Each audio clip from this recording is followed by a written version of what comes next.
오늘 우리에게 주시는 하나님의 말씀입니다. 사무엘하 9장 1절 말씀입니다.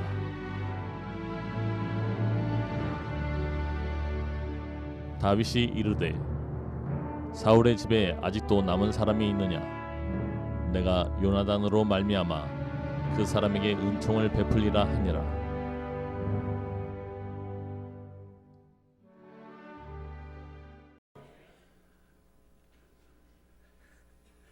이렇게 하시다가 오늘도 변함없는 하나님의 은혜 가운데 이 자리에 함께 하신 여러분 모두를 주님의 이름으로 환영하고 축복합니다. 오늘 이 시간에는 은혜를 흘러가게 하다. 오늘 말씀의 제목은 주보에 나온 것과 좀 다르긴 한데 같은 내용이긴 합니다. 은혜는 반드시 흘러가야 합니다 라고 하는 제목으로 저와 여러분을 향하신 하나님의 마음이, 그리고 은혜가 비추어내는 우리의 삶의 이야기가 어떠하여야 하는지에 대하여 말씀을 조차 따라가 보도록 합니다. 하나님의 은혜라고 하는 것은 그저 듣기 좋은 소리가 아닙니다.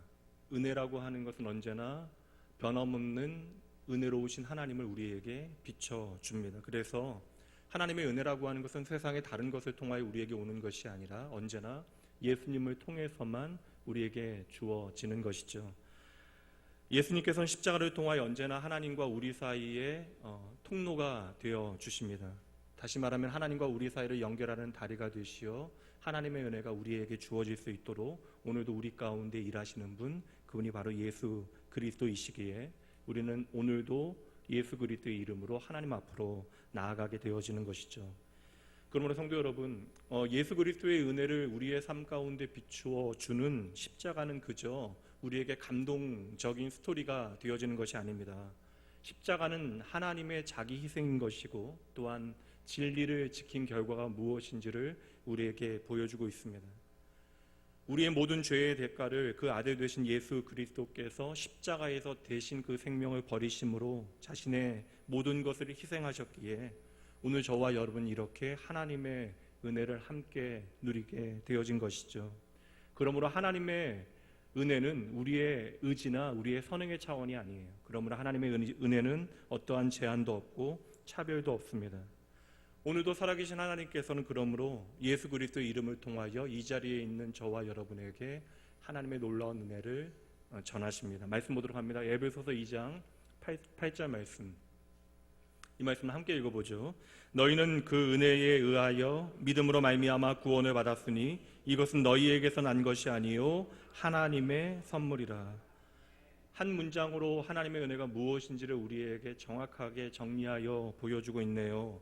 자격 없는 나에게 베풀어지는 하나님의 값없는 선물, 그것이 바로 하나님의 은혜인 것입니다. 그러므로 이제 보셔야 합니다.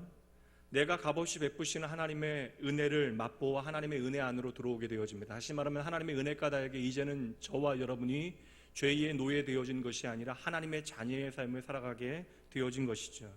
그렇게 우리가 하나님의 놀라운 은혜 안으로 들어가게 되어지면 그때로부터 이제는 저와 여러분이 그 은혜 안에서 우리에게 허락하신 믿음이 자라나야 하는 것입니다. 그러므로 예수님을 통하여 우리가 하나님의 놀라운 은혜 안으로 들어가게 되어지면 우리는 더 이상 하나님 없는 옛사람의 모습으로 살아갈 수 없게 되어지는 것이죠. 세월이 그렇게 변하고 산천이 수없이 바뀌어도 심지어 그 어떤 심판으로도 변하지 아니하였던 사람들이 이제는 예수 그리스도의 십자가 앞으로 나아가기만 하면 하나님의 진리를 향하여 거룩해지는 인생으로 변화되어지는 것입니다. 그러므로 하나님의 은혜는요, 단지 저와 여러분을 살리는 능력으로 그치는 것이 아니라 저와 여러분의 삶을 살릴 뿐만 아니라 오늘 저와 여러분을 새롭게 살아가는 능력이 되어짐을 믿으시기 바랍니다.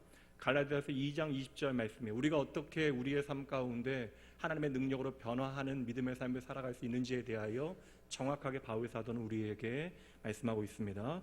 내가 그리스도와 함께 십자가에 못 박혔나니 그런즉 함께 읽죠. 이제는 내가 사는 것이 아니요 오직 내 안에 그리스도께서 사시는 것이라. 아멘. 그렇게 우리가 예수 그리스도를 통하여 은혜를 받게 되어지면 이제는 내가 사는 것이 아니래요. 이제는 우리 안에 예수 그리스도께서 사시게 되어지는 것이라고 말씀하고 있습니다. 그러니 여러분, 예수 그리스도의 십자가를 통해 우리가 하나님의 은혜 안에 거하게 되어지고 이제는 그 증거로 예수님께서 내 안에 살아가시니 예수님께서 어찌 우리를 옛사람 모습 그대로 내버려 두시겠습니까? 그러니 우리 안에 오늘도 함께 하시는 예수님께서는 성령 하나님을 통하여 날마다 조금씩 우리를 자라게 하시고 하나님의 사람으로 변화시켜 가시는 줄을 믿으시기 바랍니다. 이것이 날마다 우리에게 하나님께서 예비하신 은혜가 되어지는 것이고, 또한 오늘도 우리가 하나님 앞에 구하여야 하는 하나님의 놀라운 은혜가 되어집니다. 물론 여러분, 우리의 연약함을 깨닫고 하나님 앞에 날마다 나는 부족합니다, 나는 죄인입니다 고백하는 것 귀한 일이에요. 그 모든 시간들을 통하여 하나님의 필요를 우리가 절실하게 깨달아내는 것도 우리의 삶의 평생에 필요한 일이지만, 우리가 기도할 때마다 언제까지 내가 정말 잘못 살았네요 라고 하는 말만 반복하시겠습니까? 언제까지 은혜와 상관없이 무너지고 쓰러지는 것이 여러분 우리의 마지막 결론이 되어지겠어요? 여러분, 결코 그것은 우리의 마지막 결론이 되어질 수 없습니다. 물론 믿음의 사람들도 신앙의 길에서 넘어질 수 있어요. 그러나 여러분, 반드시 기억하셔야 합니다. 하나님의 은혜 안에만 있으면 우리는 언제든지 다시 시작할 수 있습니다. 우리가 하나님의 은혜 안에만 있으면 우리는 날마다 조금씩 하나님의 원하시는 모습대로 자라나게 되어질 것입니다. 우리가 하나님의 은혜 안에만 있으면 주의 진리 안에서 강하고 담대할 수 있어요. 그러므로 오늘도 우리가 하나님의 은혜 안에만 거하면, 오늘 비록 우리가 넘어지고 패하고 실패하는 것처럼 보여질지라도 날마다 우리는 조금씩 하나님의 은혜 가운데 성장하여 내일은 승리하게 되어질 줄 믿으시기 바랍니다.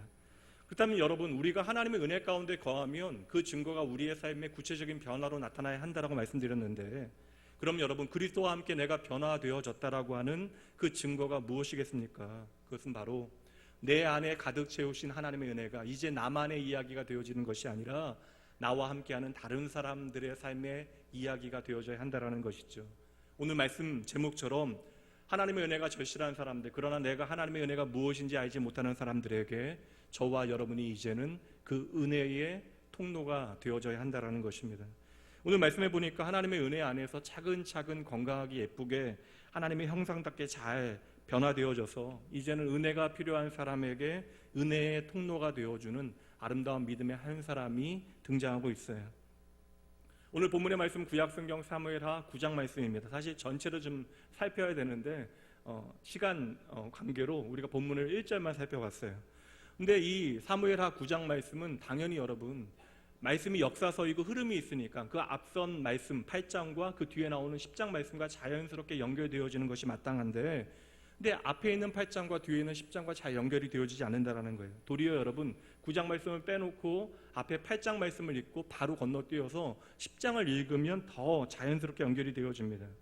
그렇게 생각할 때 오늘 본문의 말씀은 어떻게 생각해보면 그 잘 흘러가고 있는 흐름 가운데 갑자기 끼어든 이야기처럼 등장하고 있다는 것이죠. 여러분, 우리가 성경을 잘 읽다 보면 맞아요, 가끔씩 이상하게 끼어든 이야기들이 종종 등장하는 것을 보게 되어집니다. 그런데 여러분, 그 부분에 우리의 시선을 두어야 해요. 하나님께서는 그 모든 이야기들을 통하여 어김없이 우리의 삶을 향하신 하나님의 마음, 그 진리의 빛을 비추시기 때문입니다. 오늘 본문의 말씀 사무엘하 9장 말씀은요, 슬픔의 삶을 살아가는 한 사람의 삶에 어떻게 하나님께서 은혜의 빛을 비추시고 그에게 은혜의 길이 되어 주시는가에 대한 그 증거가 되어주는 귀한 말씀입니다. 제가 간략하게 설명을 드리면 8장 말씀, 앞에 있는 8장 말씀에 보면요, 다윗이 계속되어지는 영토 확장의 전쟁에서 승리하는 내용, 그래서 이스라엘이 점점 안정화되어지는 과정을 우리에게 보여줍니다. 점점 하나님의 나라가 강성해지고 커가는 이야기, 다시 말하면 이 세상 가운데 승리하는 이야기가 반복되어지고 있어요. 그리고 제가 말씀드린 9장을 좀 빼놓고요, 10장으로 연결해 보면 이제 그를 위하여 중요한 전쟁을 치르기 위하여 준비합니다. 암논과 아람과의 중요한 전쟁을 앞둔 상태에 있는데, 그 사이에 갑자기 9장 말씀이 어색하게 끼어들게 되어지는 거예요. 말씀드린 대로 지금 전쟁에 대한 이야기, 그 전쟁에 대한 승리와 전쟁을 준비하는 이야기가 그 8장과 10장 말씀에 연결되어지고 있는데, 끼어든 말씀 9장에는요 이상스럽게 전쟁과 상관없는 이상한 반복되어지는 표현들이 계속되어지는데요, 다 말씀드릴 수는 없고 1절과 3절과 7절 말씀에 보면 중요한 9장 전체를 흘러가는 중요한 표현이 나와요. 그것은 바로 은총을 베풀다라는 것입니다. 은총이라고 하는 단어가 조금 어색하실 수도 있는데 은총이라고 하는 단어의 영어 단어는 grace고요. 은총이라고 하는 단어와 은혜라고 하는 단어는 같은 단어로 이해하셔도 무방합니다. 그럼 다시 한번 상황을 정리해 보도록 하죠. 지금 다윗에게는 왕이 되어져서 내가 반드시 해결하고 처리해야만 하는 숙제, 과제가 있습니다. 반드시 정리해야만 하는 암논과 아람과의 전쟁을 지금 눈앞에 두고 있다는 거예요. 다시 말하면 그는 왕으로서의 자신의 자리에서 선택하고 집중할 일이 그에게 있다는 것입니다. 이렇게 중요하고 급한 일을 앞에 두고 다른 것에 마음과 신경을 써서는 안 되는 거예요. 마음을 빼앗겨서는 안 되는 것이죠. 다윗 왕에게 오늘 놓여져 있는 이 암논과 아람이라고 하는 문제는요, 내가 반드시 집중해야 되고 내가 반드시 해결해야만 하는 그러한 중요한 문제입니다. 근데 9장 말씀해 보니까, 그 중간에 끼어든 9장 말씀해 보니까 갑자기 그 시작부터 어떠한 사람들을 찾기 시작한다는 거예요. 1절 말씀 보시죠. 다윗이 이르되 사울의 집에 아직도 남은 사람이 있느냐. 지금 급하고 중요한 전쟁을 앞두고요, 사울 가문에 남은 사람이 있는가를 찾기 시작했다라는 거예요. 그럼 이렇게 우리가 세상적인 가치에 따라 이해해 볼 수 있습니다. 지금 중요한 전쟁을 앞두고 있는데 혹 전쟁에서 패하거나 왕권이 약화될 때에 이전 왕조였던 사울의 일가가 남아 있으면 그것이 나라와 왕국에 문제가 되어질 수 있으니, 그러니 전쟁을 앞두고 사울의 가문에 남은 사람들이 있는가를 찾는 것은 전략적으로 나쁜 일이 아니라는 거예요.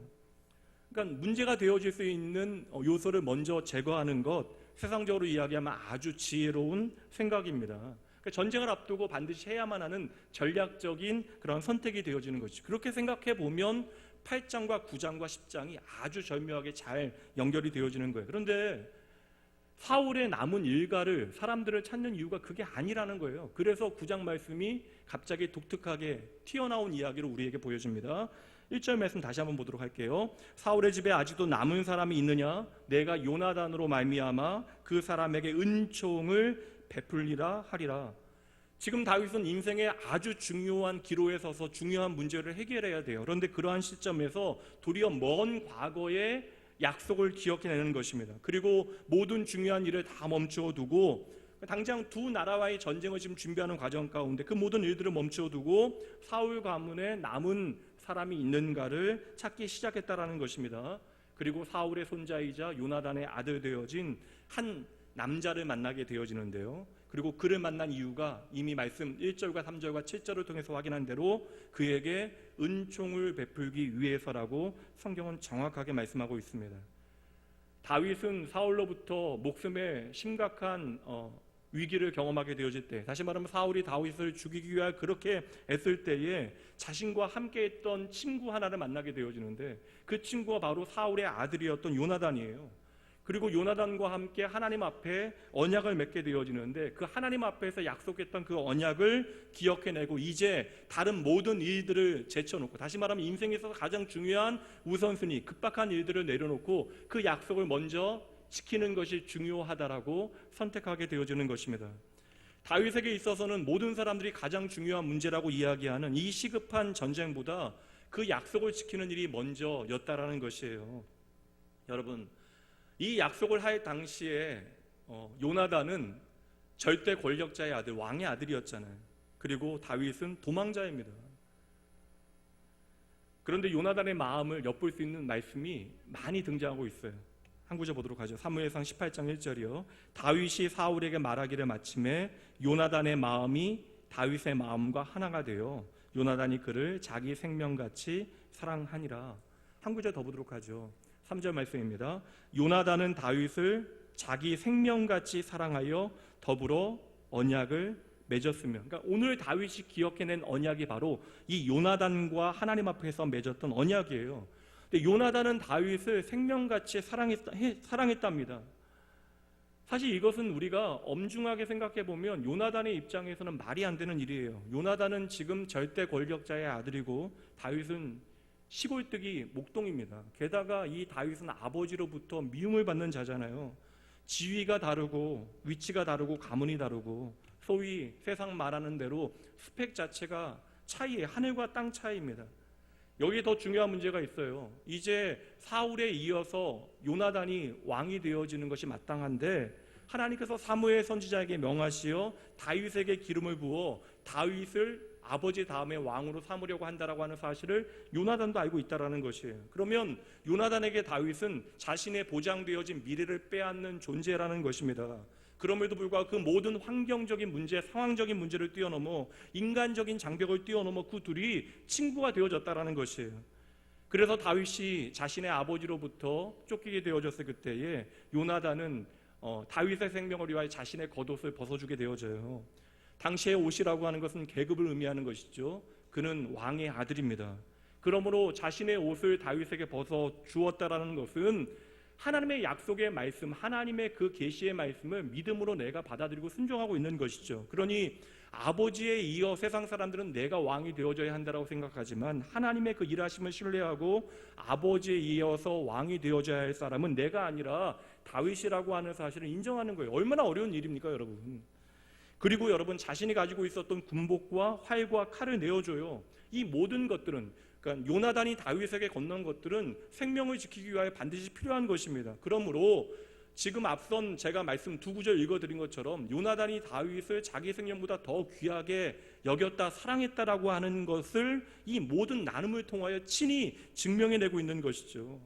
그리고 바로 이때에 요나단은 아버지를 피해 이제 멀리 도망가야 하는 다윗과 헤어지기 전에 다윗 앞에서 하나님의 이름으로 맹세 하나를 해달라고, 그리고 이 약속을 반드시 지켜야 할 것을 부탁하게 되어집니다. 다윗, 너는 장차 하나님께서 기름 부으신 대로 이 나라의 왕이 되어질 것인데 그때에 나의 자손들을 잊지 말아다오. 그때 그들을 불쌍히 여겨다오. 그렇게 다윗은 자기를 위하여 목숨을 기꺼이 내어걸었던 요나단과 헤어질 그때에 요나단을 붙들고 울면서 하나님 앞에서 이 서약을, 이 약속을 하게 되어졌던 것이에요. 이것이 사무엘상 18장부터 20장까지의 내용을 제가 요약해 드린 것입니다. 이후에 요나단과 그 아버지 사울은 전쟁에서 목숨을 한날 잃게 되어지고요. 그렇게 다윗은 사울에 이어서 왕이 되어지고 세월이 흐르게 되어집니다. 다윗은 왕이 되어져서도 왕국을 위하여 계속해서 전장을 누비며 전쟁을 앞서 행하여야만 했는데 감사하게도 하나님의 은혜 가운데 그 모든 전쟁에서 다윗이 승리하였다라고 성경은 증언합니다. 그렇게 정복 전쟁이 계속되어지던 어느 날 하나님 앞에서 다윗이 요나단과 함께하였던 자신의 약속, 자신의 언약을 기억해냈던 것입니다. 여러분, 제가 이미 말씀드렸어요. 다윗에게는 지금 발등에 떨어진 불이 있습니다. 중요한 전쟁을 앞두고 있다고요. 그렇다면 이 중요한 일을 먼저 해결하고 이 일을 행하여도 된다라는 것입니다. 당장 우선순위가 무엇인가는 모든 사람들에게 명명백배예요. 그리고 이 전쟁을 위하여 먼저 준비하고 전쟁을 치르는 것이 우선순위가 되어지고 세상 사람들의 시각뿐만 아니라 모든 사람들에게 성공을 위한 전략이 되어지고 지혜가 되어지는 것입니다. 그러나 그럼에도 불구하고 다윗은 이 순간에 하나님 앞에 내가 은혜를 입은 자로서 내가 하나님의 이름으로 함께한 약속을 기억하며 내가 이제는 은혜를 베푸는 일을 내 삶의 최고 우선순위로 삼았다라는 것이에요. 그리고 오늘 본문의 말씀은 나의 삶의 가장 중요한 일들을 내려놓고 어떠한 방식으로 하나님의 은혜를 나를 통하여 다른 사람에게 흘러가게 하는가, 내가 어떻게 하나님의 은혜의 통로가 되어지는가에 대한 과정을 우리에게 잘 보여주고 있습니다.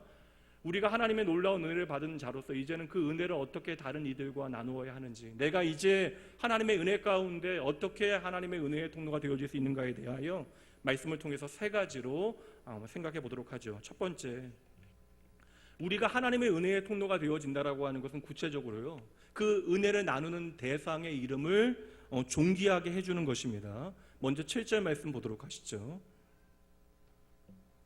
다윗이 그에게 이르되 무서워하지 말라. 내가 반드시 내 아버지 요나단으로 말미암아 내게 은총을 베풀리라. 내가 내 할아버지 사울의 모든 밭을 다 내게 도로 주겠고, 또 함께 있습니다.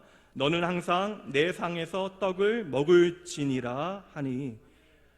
뭐라고 지금 다윗이, 왕이 되어진 다윗이 사울의 손자를 향하여 말합니까? 너는 항상 내 상에서 먹게 되어질 것이다. 쉽게 얘기하면 평생 함께 밥을 먹자 하는 얘기인데, 이건 뭐 남자가 여자한테 혹은 여자가 남자에게 프로포즈 해도 꽤 근사한 프로포즈 아니에요? 평생 우리가 함께 밥을 먹자, 아닌가요? 너는 항상 나와 함께 내 상에서 밥을 먹게 되어질 것이다. 별 대단할 거 없는 이야기처럼 보이지만 여러분, 여기는 참으로 대단한 의미가 담겨지게 되어집니다. 여러분들 내가 선택할 수 있다면 식사를 아무하고나 여러분 하시겠습니까? 식사를 한다라고 하는 것은 우리의 삶에 특별한 의미가 담겨져요. 그러니까 밥을 먹는다라고 하는 것은 우리의 생명이 어찌 보면 연장되어진다라는 것입니다. 그 생명 연장의 꿈을 우리는 밥을 통해서 얻어내는 것이죠. 그러므로 식사를 함께 한다라고 하는 것은 어찌 보면 생명을 함께 나누는 아주 상징적인 의미가 그 안에 내포되어져 있는 거예요. 그러니 여러분, 식사라고 하는 것은 단지 내 배를 채우는 것으로 끝나는 것이 아니죠. 식사를 함께 한다라고 하는 것은 먹는 것 자체보다 누구와 함께 하고 있는가에 대한 관계가 중요해지는 것이 바로 식사입니다. 그래서 우리가 흔히 말하기를 한솥밥을 먹는 사이라고 하는 그러한 관용구를 누구를 빗대어 말해요? 한솥밥을 같이 먹는다. 그것을 식구, 가족을 지칭할 때 우리는 밥을 함께 먹는 사이로 설명하게 되어주는 것입니다. 근데 다윗 때 고대 근동에서는 여기에 한 가지 의미가 더해져요. 그러니까 당시에는 여러분, 오늘날에는 그냥 내가 누군가와 식사를 하는 것이 그냥 밥을 먹는 행위거나 혹은 내가 호의를 베푸는 혹은 내가 어떠한 목적을 가지고 식사를 함께 할 수 있지만 누구하고나 그 당시 고대 근동은요, 내가 식사를 함께 한다라는 것은 그 사람을 나와 같이 받아들이는 거예요. 그를 나와 같은 지위로 나와 같은 친구로 여기는 경우에만 그와 함께 식사를 하게 되어지는 것입니다. 그래서 결코 종과 주인이 한 상에서 식사를 할 수 없었던 것이죠. 그러므로 우리가 그 당시에는 누군가와 함께 식사를 한다는 것은 저 사람이 나의 친구가 되어지는 것이고 내가 저 사람과 같은 위치의 사람이라고 하는 것을 인정하고 받아들이는 행위가 되어진다라는 거예요. 그래서 여러분, 시간이 흘러서 이제 신약 성경 복음서에 보면요, 유대인들이요 절대 식사를 안 하는 대상이 있어요. 다시 말하면 율법이 명하는 죄인이라고 칭하는 자들하고는 절대 식사를 함께하지 않습니다. 이유는 무엇이냐면 내가 율법을 범하지 아니하였더라도 율법을 범한 죄인들과 식사를 하게 되어지면 내가 죄인들과 같이 되어진다라고 하는 믿음이 그들에게 있었던 것이죠.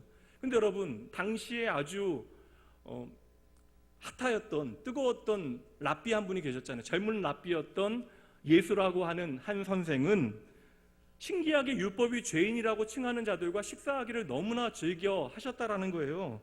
그래서 여러분, 이것 때문에 예수님께서는요 밥보다 욕을 더 많이 드시게 되어집니다. 성경에 여러분, 이 밥 먹는 문제 때문에, 식사하는 문제 때문에 예수님께서 얼마나 많은 욕을 드셔야만 했습니까? 그러므로 여러분 잘 보셔야 돼요. 예수님께서 그들과 함께 식사를 하셨다라는 것은 한 끼의 밥을 함께 하신 것을 끝나는 것이 한 끼의 밥이 아니라는 것입니다. 그것을 통하여 예수님께서는 친히 그들의 이름을 높여주시게 되는 것이죠. 그러므로 여러분, 이 한 끼의 식사에도 하나님의 은혜와 사랑이 담겨져 있음을 여러분 바라보셔야 돼요. 그래서 성경에 보면, 특별히 복음서에 보면 예수님께서 식사를 하시는 장면이 많이 나와요. 공생의 가정 가운데서도 제자들과 식사를 하시는 장면, 예수님께 나아온 자들과 함께 식사를 나누시는 장면, 특별히 여러분 잘 아시는 대로 오병이어의 기적도 바로 예수님과 함께 그 가난한 자들과 식사하시는 그러한 기적의 장면이 성경에 기록되어져 있잖아요. 그리고 십자가를 지시기 전 마지막 밤에도 예수님께서는 제자들과 함께 식사를 하시고 이 식사를 반드시 기억하고 나의 이름으로 이 식사를 영원히 하라고 주님께서 명령하십니다. 그것이 우리가 오늘날 행하고 있는 성찬식이 되어지는 것이고, 또한 예수님께서 죽으시고 부활하신 후에도 이제 예수님께서 죽으셨다는 사실에 복음의 의미를 깨닫지 못하고 실망하여 엠마오로 낙향하게 되어진 두 제자를 만나셨을 때에도 먼저 그들과 함께 식사를 하시잖아요. 그리고 예수님께서 부활하신 것을 보고도 이제는 내가 더 이상 예수님의 제자로 살아갈 만한 자격이 없다라고 스스로 낭망하여 자신의 고향으로 돌아가 버린 베드로를 찾아가셨을 때에도, 그래서 그에게 다시금 사명을 주실 때에도 예수님께서 가장 먼저 하신 게 뭐예요? 모닥불을 피우시고 밥을 준비하시고 베드로와 함께 식사를 하셨던 것이죠. 그러므로 여러분, 한 끼의 식사가 예수님께는 그냥 밥 한 끼가 아니라는 거예요. 예전에 한 여자 청년이 성경 공부 전에 리더였는데 오더니 호들갑을 떠는 거예요. 오늘 점심 식사에 다니엘 해니하고 같이 밥을 먹었대요. 모르는 분들도 계시죠. 남자, 좀 잘생긴 남자, 그러니까 장동건, 소지섭 같은 아주 잘생긴 남자 배우예요. 근데 점심을 함께 먹었대요. 그러니까 사람들이 막 궁금해하잖아요. 그러니까 얘기를 들어본즉 점심을 먹으러 식당에 들어갔는데 바로 옆 테이블에 다니엘 해니가 앉아 있더래요. 그러니까 그래도 그게 그냥 밥을 같이 먹은 거예요. 그러니까 유명 배우가 내 옆에 앉아서 그냥 밥을 먹는 것도 그렇게 수선을 떨 만한 중요한 일이 되어진다는 것이죠. 그럼 여러분 잘 보세요. 우리는 그저 밥을 한 끼 먹는 것처럼 보여지지만 말씀이 보여주고 있는 이 식사, 하나님께서 예수님께서 지금 누구하고 식사를 하고 계시는 거예요? 그들은 지금 반대로 얘기하면 누구하고 식사를 나누고 있는 것입니까? 이 땅을 창조하는 창조주 하나님, 저와 여러분의 죄를 해결하시고 저와 여러분을 회복하시고 구원하시기 위하여 이 땅에 인간으로 오신 살아계신 하나님, 전능하신 하나님이신 예수님께서 친히 그들과 함께 식사를 하셨다라는 것이죠. 근데 또 그 사람들은 누구예요? 그 이름이 걸레와 같이 땅에 짓밟힌 인생들에게, 누구도 이들과는 함께 할 수 없다라고 말하고 있는 그 인생들에게 예수님께서는 찾아가시어 그들과 함께 식사를 하셨다라는 것이죠. 그러니 그들이 예수님과 함께 식사를 나눈 것은 바로 그들의 존재 자체를 예수님께서 존귀하게 해주시는 은혜의 시간이 되어졌던 것입니다. 그래서 여러분, 예수님과 함께 식사했던 사람들은요, 너무나 행복해하면서 그들의 삶이 변화되어져요. 예수님께서 여리고를 하루 그냥 지나가시는 과정 가운데 여러분, 여리고에서 한 사람 만나게 되어지잖아요. 누구인지 기억하시나요? 여리고에 지나가실 때 나무에 올라갔던 한 사람 여러분 아시잖아요. 얘기 다 드려야 돼요. 삭개오잖아요, 여러분. 그 하룻밤에 저녁에 식사를 하고 예수님과의 그 교제를 나눴던 삭개오는요, 그 밤을 통해서 그의 삶 전체가 변화되어집니다. 나의 인생에 결코 포기할 수 없는 가치를 내려놓는 일이 벌어지게 되어졌던 것이죠. 그러나 여러분, 저는 이것이 가능하다고 생각해요. 왜 삭개오의 삶이 그렇게 극명하게 변화되어졌는지 저는 충분히 이해가 갑니다.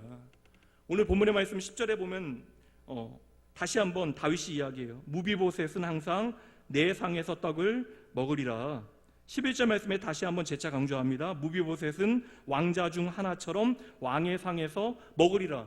이 말이 뭐예요, 여러분? 3번이나 강조하고 있다고요. 은총을 베풀다라는 단어도 3번 나오지만 밥을 함께 먹게 되어질 것이라고 하는 단어도 표현도 3번이나 등장합니다. 그러니까 여러분, 다시 이야기하면 이것은 도무지 당시의 모든 사람들의 이해 가운데 말이 되어지지 않는 일이라는 거예요. 그러므로 여러분, 은혜를 베푼다라고 하는 것은 단지 내가 그 사람을 향하여 내가 너를 귀하게 여긴다, 그냥 밥을 한 끼 먹고 내가 너를 사랑한다 말하는 것에서 그치는 것이 아니라 이 시간을 통하여 그의 이름을 나의 이름과 같이, 또한 그의 명예를 나의 명예와 같이 함께 나눈다라는 것을 의미하는 거예요. 다시 말하면 그를 나와 같이 여기고 내가 그 사람과 같이 되어지는 것, 이것이 바로 한 끼의 식사를 함께 나누는 것이죠. 그럼 이게 뭐예요, 여러분? 바로 저와 여러분을 향한 예수님의 십자가의 복음 아닙니까? 여러분, 우리가 예수를 믿는다라는 것이 어떠한 의미가 있는지를 아셔야 돼요. 이제는 저와 여러분, 죄의 노예가 되어졌던 저와 여러분이 예수 그리스도의 그 십자가의 은혜를 통하여 하나님 아버지의 나라로 초대되어졌다는 것입니다. 그리고 이제는 하나님을 나의 아버지라 고백하며 그의 식탁에, 아버지 하나님의 식탁에 함께 앉아 식사를 하고 있다는 것이죠. 그리고 그 모든 시간을 통하여 하나님께서는 저와 여러분의 이름을 존귀하게 지켜내시는 것입니다. 그래서 오늘도 하나님께서는 예수 그리스도 그 이름을 통하여 저와 여러분을 사랑하는 나의 아들, 나의 딸이라고 불러주시는 것이죠. 여러분, 이 세상의 역사를 보세요. 그리고 우리의 삶의 현장에서 벌어지고 있는 일들을 보십시오. 권력 앞에서, 더 쉽게 이야기하면 돈 앞에서 사람들이 얼마나 비정해지고 잔혹할 수 있는가를 날마다 확인하며 살아갑니다. 자식이 아버지를 죽이고 형제가 형제를 죽이는 일들이 벌어져요. 여러분 보세요. 다윗과 사울은요, 가문이 달라요. 그냥 가문이 다른 것이 아니라 왕이 된 입장에서 앞선 왕조는 나에게 도움이 되지 않는 자들, 도리어 해가 되어지는 자들, 문제의 소지가 있는 자들, 반드시 없애야 되는 자들, 그들을 없애야 내가 살게 되어지는 것입니다. 문제가 되어질 수 있는 소지를 가능하면 빨리 없애는 것이 나의 실리와 이익에 도움이 되어진다고요. 그렇다면 여러분, 오늘 다윗이 무비보셋의 이름을 높여주는 것, 그를 나의 식탁으로 초대하는 것, 이것은 여러분 생각 외에 참으로 어려운 일이라고 하는 사실을 깨닫게 되어져요. 나에게 위협이 되어질 수 있는 사람에게 은혜를 베풀고 그와 함께 평생 식사를 함께 하겠다는 거예요. 밥을 먹여주겠다는 것이 아닙니다. 너를 나와 같이 여기고 내가 너와 함께 평생 함께 하겠다라고 하는 사실을 고백하고 나누는 것은 얼마나 어려운 일입니까? 여러분, 이것이 왜 어려운 일인가를 조금 더 구체적인 예를 통해서 말씀드릴게요. 사무엘하 5장 말씀, 오늘 9장인데 5장 말씀에 보면 다윗에 관계되어진 그 당시 예루살렘 안에 돌아다녔던 속담 하나를 우리에게 말씀해주고 있는데 8절 말씀 보도록 합니다. 그날에 다윗이 이르기를 누구든지 여부스 사람을 치거든 물기는 대로 올라가서 다윗의 마음에 미워하는 다리 저는 사람과 맹인을 치라 하였으므로 속담이대로 이르기를 맹인과 다리 저는 사람은 집에 들어오지 못하리라 하더라. 여러분, 이 말씀 오해하기 참으로 쉬워요. 잘 들으세요, 여러분. 지금 여부스 사람이라고 하는 것은 당시에 예루살렘을 차지하고 있었던 사람들, 그리고 당연히 다윗과 이스라엘 백성들과는 사이가 좋지 않았던 사람들, 그러니까 적이 되어졌던 여부스와 사울 그때에 먼저 마음속 깊이 미워하는 다리 저는 사람과 맹인들을 먼저 치라고 다윗이 말했다는 것이 아니에요. 여러분 잘 들으셔야 돼요. 다윗이 그렇게 말했다라는 것이 아니라 다윗이 그렇게 말했다라고 사람들이 생각한 거예요.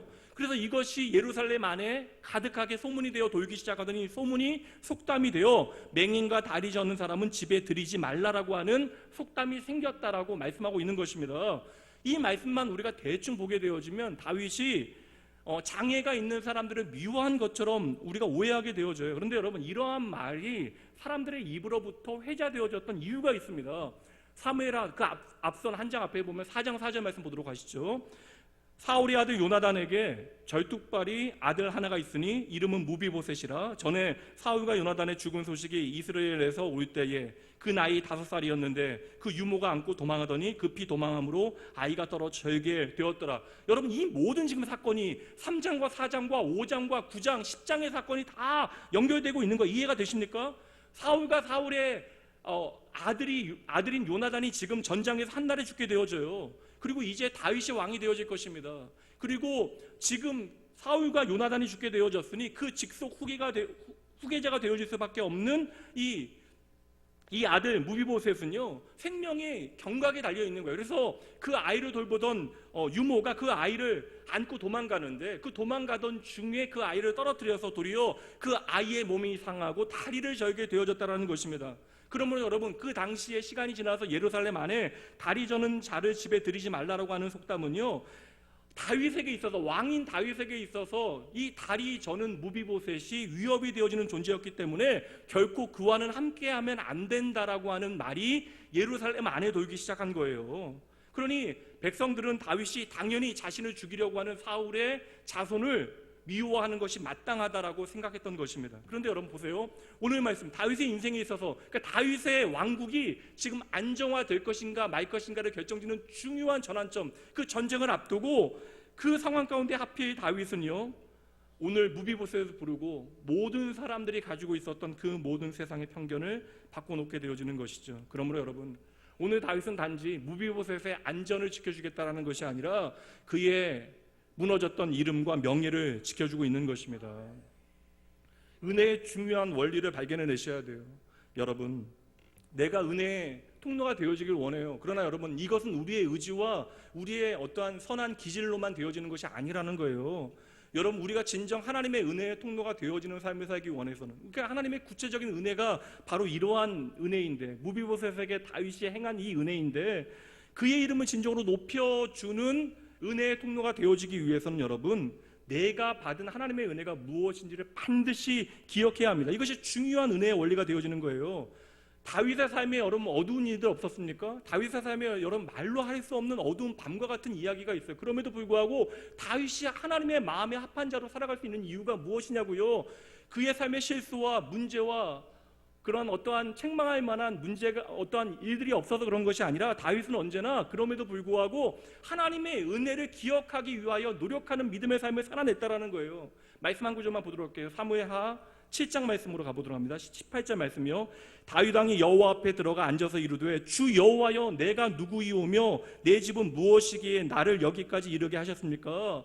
여러분도 이러한 고백이 가능하십니까? 내가 누구이기에 하나님 이러한 놀라운 은혜를 누리게 하셨습니까? 근데 다윗이 지금 앉아있다라고 이야기하는데 이것은요 다윗이 왕의 왕자에 앉아서 드리고 있는 고백이 아닙니다. 그러니까 다시 말하면 나의 인생에 감사할 만한 놀라운 은혜의 증거들이 너무나 많아서 너무나 기쁘고 행복해서 하나님 내가 누구이기에 이러한 은혜를 주십니까? 라고 고백하는 것이 아니라 도리어 다윗이 나의 인생의 죄의 문제를 깨닫고 하나님 앞에서 울면서 주저앉아 고백하고 있는 거예요. 하나님 내가 무엇이길래 이렇게 내가 죄를 지었음에도 불구하고 나를 포기하지 아니하시고 나를 다시 부르십니까? 그러므로 여러분 은혜를 안다라고 하는 것은요 내 삶에 당연하게 여겨지던 것들이 더 이상 당연하게 여겨지지 않는 거예요. 내 삶에 당연한 은혜는 없어지는 것이 은혜를 아는 것입니다. 여러분 다윗은 자신이 누리게 되어진 그 어떤 것도 당연하게 여기지 않아요. 심지어 여러분 죄로 인하여 내가 하나님의 심판을 받고 아픔의 시간을 보내고 있는데 그 아픔의 시간조차도 하나님의 은혜라고 그는 고백하고 있는 것입니다.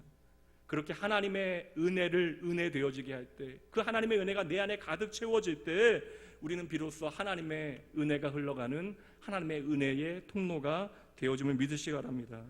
그러면 오늘 다윗이 무비보셋에서 식탁으로 초대하는 일이 바로 그것이에요.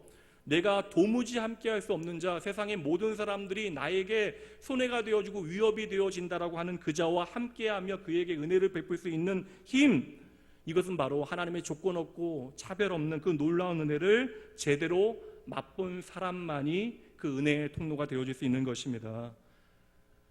하나님의 은혜의 통로가 되어질 수 있는 두 번째 방법이요, 물론 여러분 첫 번째 말씀대로 그의 이름을 존귀케 해주는 것 중요합니다. 그러나 여기서 끝나지 아니하고 여러분, 그 사람의 눈에 보이는 문제 이면에 그 사람의 근원적인 문제가 있잖아요. 오랜 세월 삶의 실패와 상처와 그 아픔의 흔적들, 그래서 그는 지금 어떠한 소망이 없다라고 주저앉아 있는데, 그렇게 주저앉은 그 사람의 마음을 다시 일으켜 세워주는 것, 이것이 바로 하나님의 은혜의 통로가 되어주는 구체적인 방법이 되어진대요. 그럼 어떻게 다윗이 주저앉은 무비보셋의 마음을 이렇게 세워주는지 6절 말씀 보도록 합니다. 사울의 손자 요나단의 아들 무비보셋이 다윗에게 나와 그 앞에 엎드려 절하매 다윗이 이르되 무비보셋이여 하니 그가 이르기를 보소서 당신의 종입니다. 여러분 생각해 보세요. 그냥 조용히 처박혀 살고 있는데 어느 날 다윗 왕이 자기를 부른대요. 그렇게 다윗 왕 앞에 서게 되어진 것입니다. 그러니 다윗 왕 앞에 서게 되어진 무비보셋이 얼마나 두렵겠어요. 권력을 잃은 자신의 입장에서 지금 권력을 다 움켜잡고 있는 다윗이 어떻게 자신을 대하여야 하는가에 대해서는 남들이 이야기해 주지 않아도 본능적으로 너무나 잘 알고 있습니다. 그래서 무비보셋은 다윗 앞에 나아가자마자 엎드리게 되어져요. 그리고 다윗을 향하여 외칩니다. 나는 당신의 종입니다. 다시 말하면 나는 당신에게 어떠한 해가 되어질 수 없는 존재입니다. 그런데 그때 다윗은 다른 이야기하지 아니하고 가장 먼저 벌벌 떨고 있는 그의 이름을 불러주잖아요. 무비보셋이요.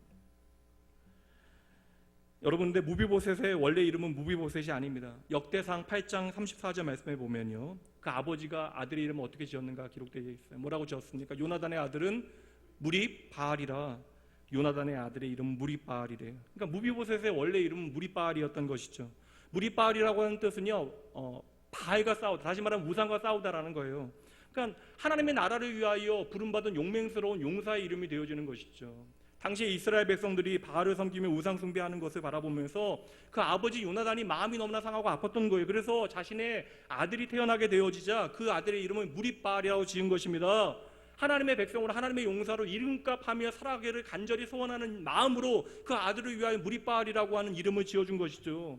부모의 마음이라는 게 그렇잖아요. 제 딸의 이름이 하영이에요. 교회에서는 흔한 이름이지만 좋은 이름의 뜻입니다. 어떤 뜻이겠어요? 하나님께 영광을이라고 하는 뜻이에요. 근데 성이, 저희 집안 성이 오예요.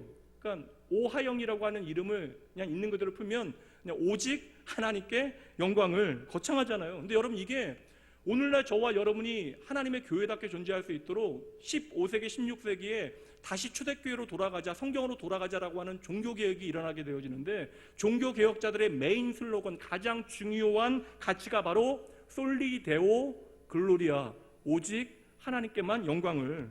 너무나 거창한 이름이지만 여러분, 부모인 저희 입장에서도 제 자녀가 그러한 이름값하며 살기를 바라는 마음으로 그러한 이름을 정하고 그 이름으로 아이를 부르고 있는 것이죠. 그런 여러분, 아버지 요나단의 마음도 같은 거예요. 자신의 아들이 하나님의 백성답게 이름값 제대로 하면서 하나님 앞에서 제대로 살아가기를 그렇게 바랬을 것이에요. 그런데 블레셋과의 전쟁에서 할아버지 아버지가 한날에 전사하게 되어지자, 그러니까 내가 어떠한 선택도 할 수 없이 나를 보호하겠다는 유모가 나를 안고 가다가 나를 떨어뜨려서 그 아이는 평생 장애를 가진 채 살아가게 되어졌다는 것이죠. 게다가 지금 사람들은요, 소문까지 만들어냈어요. 다윗이 이 사울 왕의 자손을 미워하니 그냥 다윗 왕의 관계를 생각해서 아무도 이 왕자를 돌보지 않는 거예요.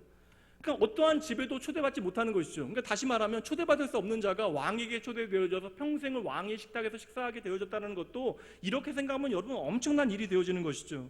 그래서 여러분, 무비보셋이 어디서 살았냐면요, 성경에서 무비보셋이 살았던 곳을 로두발이라고 이야기하고 있어요. 두발이라고 하는 뜻은 그 지명이 아닙니다. 구체적인 지명이 아니에요. 이 두발이라고 하는 뜻은요, 목초지 초원이에요. 그러니까 다시 말하면 사람이 살아가 있는 자리, 양과 염소를 기를 수 있는, 양과 소를 기를 수 있는 땅. 그러니까 좋은 땅이라는 거예요. 사람이 살아가기에 좋은 땅. 두발. 근데 앞에 로라고 하는 단어가 붙어 있습니다. 로라고 하는 건 부정어 아니다 라고 하는 뜻이에요. 그러니까 로두발이라고 하는 것은 목초지가 아니다, 초원이 아니다. 다시 말하면요, 황무지에서 지금 무비보셋은 그 세월 가운데 사람이 살 수 없는 곳에 가서 숨어 살아야만 했다라는 것이죠. 다윗에게 충성을 맹세한 사람들이 이제는 자신을 어찌할지를 모르기 때문에 세상을 피해서 지금 숨어든 것입니다. 실패한 왕가의 마지막 아들, 게다가 장애를 가지고 있어요. 다시 말하면 자기 스스로를 도무지 지켜낼 수 없어서 멀리 도망가서 사람 없는 곳에서 홀로 살아가고 있는 인생입니다. 게다가 오늘 말씀 13절에 보니까 그가 한 다리만 절고 있는 것이 아니라 두 다리를 다 절고 있어요. 혼자서는 아예 거동이 불편하다라는 것입니다. 여러분, 우리의 눈에 보이는 외적 문제도, 외적 장애도 큰 문제예요. 그러니까 외적인 문제도 큰 문제이긴 하는데, 여러분, 무비보셋의 그간 세월에 가졌던 진짜 문제가 무엇이겠어요?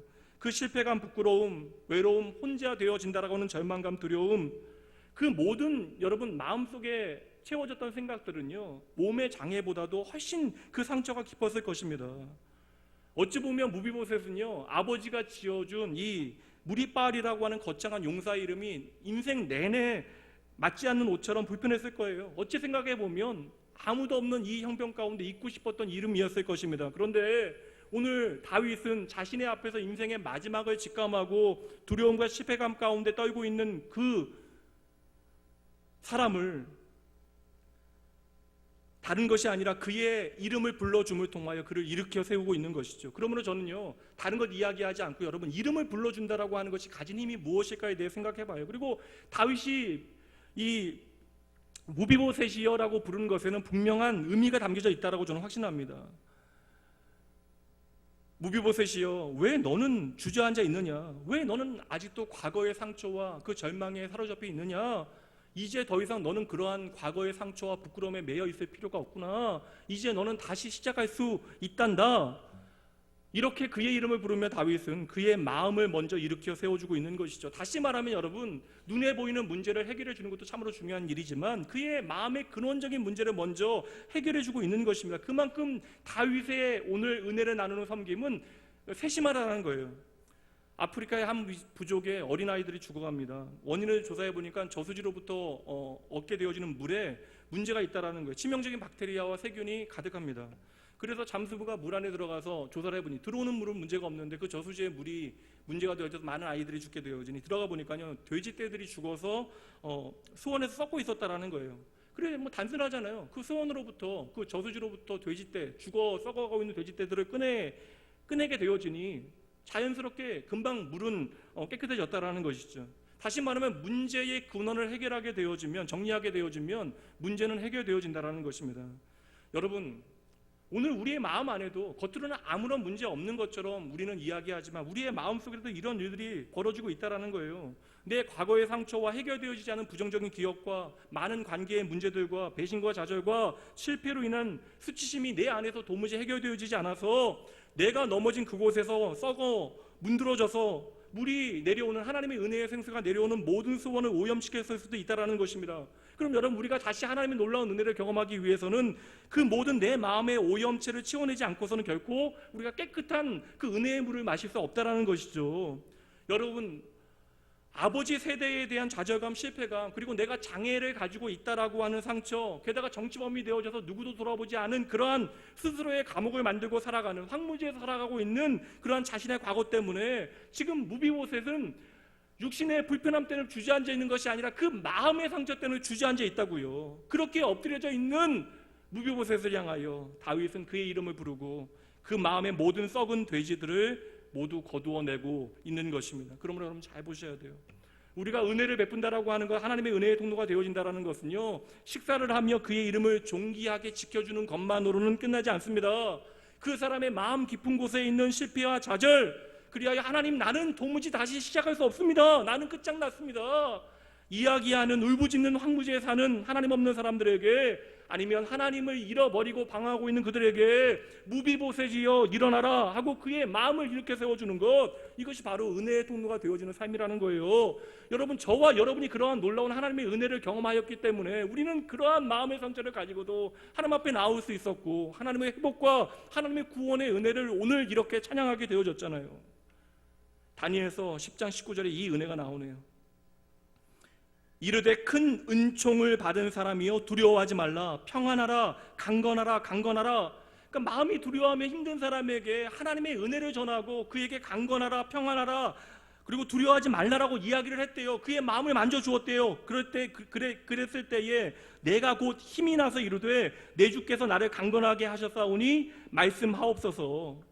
여러분, 하나님께서 오늘도요 마음이 무너진 자들을 회복하기 원하시는데, 그에게 은혜를 베푸시기 원하시는데, 그 은혜를 베푸시는 방법이 바로 하나님의 사람들을 통해서 그의 마음을 회복하시겠대요. 그러니 여러분, 마음이 무너진 자들을 회복하는 그 능력이 하나님께 있음을 믿고 우리는 마음이 상한 자들을 찾아가 하나님의 은혜와 사랑을 전하는 일이 저와 여러분의 사명임을 믿으시기 바랍니다. 사랑하는 성도 여러분, 감당기 어려운 기적과도 같은 하나님의 은혜의 깊이가 여러분들 가운데 날로 깊어져서 모든 무너진 마음들이 다시 일어나고 회복되어지는 귀한 은혜의 역사 있어지길 주님의 이름으로 축복합니다. 마지막이요, 은혜의 통로가 되어지는 것은요, 그의 현실적인 필요도 함께 채워주는 거예요. 7절 말씀 다시 보도록 합니다. 다윗이 그에게 이르되 무서워하지 말라. 내가 반드시 내 아버지 요나단으로 말미암아 내게 은총을 베풀리라. 내가 내 할아버지 사울의 모든 밭을 다 내게 도로 주겠다. 여러분 보세요. 하나님의 은총을 베푼다라고 하는 것은요, 함께 식사를 하는 것도 중요해요. 그의 이름을 높여주고 그의 마음의 근원적인 마음의 상처, 그 모든 상실감 해결해 주는 것, 위로해 주는 것, 격려해 주는 것 참으로 중요한 일입니다. 그러나 그와 함께 해야 하는 것은 당장 그의 오늘의 필요를 채워주는 일이래요. 무비보셋의 할아버지가 누구예요? 사울왕이잖아. 이스라엘의 초대왕. 그러니 그 당시에 가장 좋은 땅은 다 사울이 가지고 있었을 것입니다. 그러나 이제는 다윗이 왕이 되었으니 그 모든 땅에 대한 권한은 다윗의 것이에요. 왕가가 바뀌었으니 다윗이 그 모든 땅을 갖는 것이 당연해요. 그런데 오늘 다윗은요, 사울의 모든 땅을 무비보셋에게 전부 내어주겠대요. 그러니까 땅을 잃어버린 사람, 그래서 황무지 아무것도 없는 그 무비보셋에게 가장 좋은 땅, 그 할아버지의 땅을 회복시켜 주겠다라고 이야기하고 있는 거예요. 전부 내어주겠다라고 이야기하는 것입니다. 그리고 여러분, 여기서 그치는 것이 아니라 무비보셋이 너무나 오랜 세월 황무지에서 홀로 살아 그것을 관리할 수 있는 능력이 없기 때문에 다른 사람이 아니라 사울의 좋은 시종이었던 시바를 불러서 이 모든 일들을 관리하고 그를 도울 수 있도록 사람을 세워주는 거예요. 이렇게 다윗은 무비보셋의 현실적인 필요에 집중하고 그것을 채워줍니다. 창세기 32장 말씀을 가보도록 할게요. 10절 말씀에 보면 하나님의 은혜가 무엇인지, 그 은혜의 어떠한 한 독특한 특징을 우리가 야곱을 통하여 보게 되어져요. 나는 주께서 주의 종에게 베풀어 주신 은총과 모든 진실하심을 조금도 감당할 수 없사오나. 다시 말하면 야곱이 뭐라고 고백합니까? 내 삶에 베풀어 주신 하나님의 은혜가 참으로 크시대요. 그 은혜를 내가 감당할 수 없대요. 근데 그 다음 내용 보세요. 내가 내 지팡이만 가지고 이 요단을 건넜더니 지금은 두 때나 이루었나이다. 여러분, 하나님의 은혜는 물론 여러분 우리의 존재 자체를 회복하는 거예요. 우리를 하나님의 자녀 삼으시는 것입니다. 그것이 우리의 삶에 베푸시는 하나님의 가장 놀라운 은혜예요. 그런데 보세요, 하나님의 은혜가 나누어지고 하나님의 은혜가 우리의 삶에 찾아오게 되어지면 여러분, 그 자리는 언제나 아무것도 없는 곳에서 풍성케 되어지는 하나님의 윤택의 역사가 함께 따라온다라는 것입니다. 이렇게 하나님께서는 은혜를 베푸시어 야곱의 현실적인 필요를 날마다 채워 가셨다라는 거예요. 부족함 없이 공급해 주셨다라는 것입니다. 그래서 우리가 우리의 삶 가운데 나의 하나님을 우리는 나의 신실하신 목자 되신 하나님으로 고백하는 것이죠. 그 목자 되신 나의 하나님을 신뢰하는 자는 그래서 날마다 나를 채우시는, 나를 인도하시는 여호와 하나님을 믿음으로 바라봐야 하는 것입니다. 여러분 기억하셔야 돼요. 오늘도 하나님께서는 살아계셔서 저와 여러분에게 은혜를 베푸시는 살아계신 하나님 되십니다. 여러분, 오늘 하나님께서는 저와 여러분에게 은혜를 베푸시고 이제는 내 삶의 무비보셋에게 은혜를 전하는 자의 삶을 살아가라고 이야기하시지만, 여러분 먼저가 무엇입니까? 여러분 기억해내셔야 돼요. 올챙이적 기억. 저와 여러분도 그 언젠가 무비보셋이었다라는 거예요. 그 언젠가 무비보셋이었던 나를 찾아와 예수 그리스도의 놀라운 구속의 은혜를 통하여 나를 하나님의 자녀로 바꾸어내시고 내 인생을 완전히 바꾸어내신 것처럼 오늘 우리를 통하여 하나님께서 또 다른 무비보셋에게 은혜를 전하기 원하신다라는 것이죠. 여러분 잘 보면요, 잘 볼 필요도 없어요. 우리 주변에 여러분 얼마나 많은 무비보셋이 있는지 모릅니다. 하나님 없는 모든 사람들이 무비보셋이고, 또 믿음의 공동체 안에 내 가정에도 무비보셋이 있어요. 물론 이들을 위하여 우리가 격려의 말을 하고 사랑의 고백을 나누는 것도 중요합니다. 그러나 하나님의 은혜가 절박한 이들에게 그들의 실제적인 필요를 공급해 주는 것을 통하여 하나님의 은총이 오늘 우리를 통하여 다른 이들에게 흘러가게 하여야 한다는 것이죠. 그래서 여러분, 하나님의 은혜 안에 살아가는 사람들은요, 나의 필요에 민감한 만큼 다른 사람들의 필요에도 민감하게 되어지는 거예요. 여러분 한번 보세요. 시선이 얼마나 중요한가를 보시죠. 관점이 얼마나 중요한가를 보세요. 여러분 만약에 보세요. 오늘 다윗 앞에 엎드려 있는 무비보셋을 사울의 시선을 보고 바라보게 되어지면, 다윗이 사울의 시선을 통하여 무비보셋을 보게 되어지면, 그러니까 사울이라고 하는 안경을 쓰고 무비보셋을 보면 무비보셋은 어떤 존재예요? 죽일 놈이잖아요. 나를 죽이려고 했던 자손, 결코 은총을 베풀 수 없는 존재이죠. 그러나 여러분, 오늘 다윗은요, 자기 앞에 엎드려져 있는 무비보셋을 향하여 나에게 은총을 베풀었던 요나단을 통하여, 그리고 그와 맺은, 하나님 앞에 맺은 그 약속을 통하여 무비보셋을 바라보게 되어지니, 이 무비보셋은 나에게 반드시 은혜를 받아야 되는 대상, 내가 은혜를 베풀어야 하는 대상이었다라는 거예요. 그러니 그가 나의 사람이 되어질 수 있는 것입니다. 근데 여러분, 우리가 잘 보면요, 우리의 삶의 무비보셋이 누구인가를 우리는 잘 알고 있는데, 우리는 너무나 많은 경우에 그를요 사울의 시선에서 바라보게 되어지는 거예요. 그러니 그가 나에게 서운하게 한 일 때문에, 내 자존심을 상하게 한 일 때문에, 나에게 손해가 되어지게 한 많은 일들 때문에 나의 무비보셋에게 우리는 도무지 은혜를 나눌 만한 엄두가 나지 않는 것입니다. 그냥 그에게 자격이 없다라고 생각하는 거예요. 그런데 우리가 놓치고 있는 것이죠. 나 역시 무비보셋으로 하나님의 은혜를 받을 만한 자격이 없었는데, 하나님께 우리에게 은혜를 베풀어 주셨음을 우리가 잊고 있기에 우리는 여전히 사울의 시선으로 무비보셋을 바라보고 있는 것입니다. 그러나 여러분, 잊지 마셔야 돼요. 저와 여러분을 향한 하나님의 시선은 언제나 사울의 시선이 아니었어요. 저와 여러분을 향한 하나님의 시선은 바로 예수 그리스도의 생명을 내어주시기까지 저와 여러분을 사랑하셨던 요나단의 시선이었던 것이죠. 그러므로 하나님께서는 오늘도 저와 여러분을 요나단의 시선으로 바라보시기에 기꺼이 저와 여러분을 당신의 식탁으로 초대해 주시고, 저와 여러분을 당신의 아들과 딸이라고 불러주시고, 실패한 저와 여러분에게 다시금 격려하시어 시작해 보자라고, 다시 한번 일어나 보자, 걸어가 보자라고 말씀해 주심을 믿으셔야 돼요. 여러분, 살아계신 하나님, 자신의 생명까지 아낌없이 내어주신 그분께서 우리의 작은 필요에 얼마나 예민하시겠습니까? 생명을 던질 만큼 저와 여러분을 사랑하신다는 것이 바로 복음이잖아요. 우리가 사랑받을 만한 짓을 해서, 예쁜 짓 해서 오늘 우리가 이 자리에 있는 것이 아니잖아요. 우리가 우리의 모든 실제적인 필요까지 때때로 공급해 주시는 그 하나님의 은혜로 살아간다라고 하는 사실을 잊지 않는다면, 우리의 일용할 양식조차도, 우리가 땀을 흘려 얻은 그 결과조차도 하나님의 은혜로 주어진 것인 것을 우리가 붙잡게 되어진다면, 오늘도 우리는 내 삶의 무비보셋에게 하나님의 긍휼을 베풀 수 있게 되어질 것입니다. 여러분, 우리가 오늘 존재하는 이유가 무엇이겠어요? 우리가 구원받아 하나님과 영원히 살아가는 것이 우리의 삶의 가장 중요한 목적인데, 그럼에도 불구하고 우리가 이 땅에서 살아가는 이유가 무엇이겠습니까? 하나님의 마음을 배우라는 것이죠. 하나님의 자녀답게 성장할 수 있는 기회를 주시는 것이죠. 내가 너에게 이러한 은혜를 베풀었으니 네가 이 은혜를 깨달았다면 이제는 이 은혜를 살아내는 삶을 살아가라라고 하나님께서 우리에게 축복의 기회를 주시는 것입니다. 여러분, 말씀 마칩니다. 생각해보면 쉽지 않은 일이에요. 은혜를 베푼다는 거예요. 은혜를 받는다는 것은 언제나 감사한 일이지만, 내가 그 은혜를 누군가에게 흘려보내는 것 쉬운 얘기가 아니라고요. 그러나 여러분, 오늘 말씀 보시면요, 8장부터 10장까지가 말씀이 한 묶음으로 저는 연결되어져 있다고 생각해요. 다윗이 인생에 중요한 문제가 있는데 그 모든 문제를 잠시 내려놓고 내가 반드시 은혜의 통로가 되어주는 그 한 사람을 찾아냅니다. 그리고 그 사람에게 하나님의 은혜를 전하게 되어지고 은혜의 통로가 되어진다고요. 여기서 이야기가 끝입니까? 연결되는 10장 말씀, 내가 충분히 준비하지 못했던 암몬과 모압과의 전쟁에서 다윗은 손쉽게 승리하게 되어져요. 여러분, 하나님께서 분명 우리에게 말씀해주고 계시는 것입니다. 여러분, 우리의 삶에 중요한 것은요, 우리의 인생의 계획이 아니에요. 우리의 인생의 계획을 인도하시는 분이 여호와 하나님이심을 믿으셔야 돼요.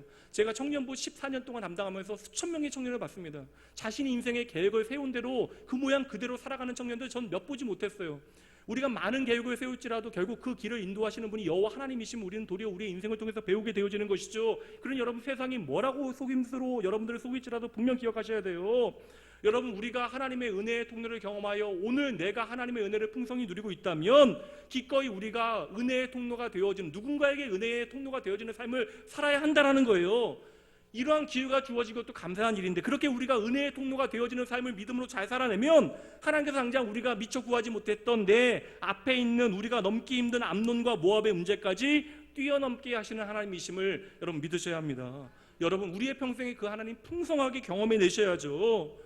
여러분 우리가 하나님을 향하여 이제 꽤 멋진 고백들 잘할 수 있게 되어졌습니다. 그렇잖아요. 이제는 우리의 입술을 통하여 하나님을 향하여 그럴듯한 고백을 잘 해냅니다. 그러나 여러분 우리의 입술에 이 모든 사랑과 헌신과 하나님을 향한 믿음의 고백이 허탄한 고백 되어지지 아니하도록, 거짓으로 증명되어지지 않도록 여러분 우리는 오늘도 날마다 하나님의 은혜에 더 깊은 곳으로 들어가야 돼요. 그 은혜가 깊어지면 깊어질수록 우리의 고백을 비로소 우리는 우리의 삶의 이야기로 살아내게 되어질 것입니다.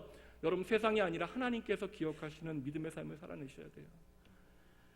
이 시간 여러분의 생명 되신 하나님께서는요, 여러분을 위하여 하나님의 은혜의 식탁을 차려놓고 오늘도 변함없이 여러분들을 그 식탁으로 초대하고 계십니다. 여러분들은 그 하나님의 은혜로운 부르심에 이제는 어떻게 응답하시겠습니까? 이 시간 이 찬양으로 함께